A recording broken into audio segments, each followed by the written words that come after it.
के साथ जाएंगे, कब वहां कहा जाएंगे। आप एक बात समझिए, हमने वादा किया है, हम ठेठ बिहारी है,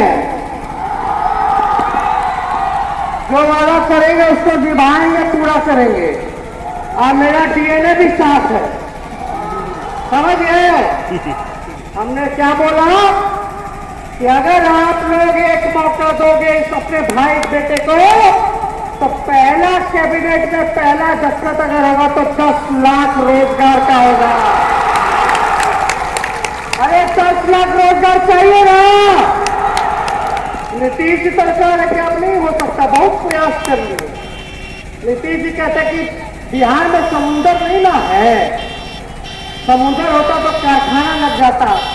अभी चारों ओर से जमीन से घिरा हुआ लैंडलॉक स्टेट है, इसलिए कारखाना नहीं लग सकता है, क्योंकि जमीन की सीमा है, बनावट ऐसा है। अरे नीतीश कुमार जी, इच्छा शक्ति हो तो कुछ भी संभव है। जब आदमी चांद पे चला गया तो बिहार में कारखाना नहीं खुल सकता, बिहार में रोजगार नहीं मिल सकता। और हम झूठा वादा नहीं कर रहे हैं, हमारा लंबा राजनीति कर रहा है। हम जो कह रहे हैं वो सच होने जा रहा है।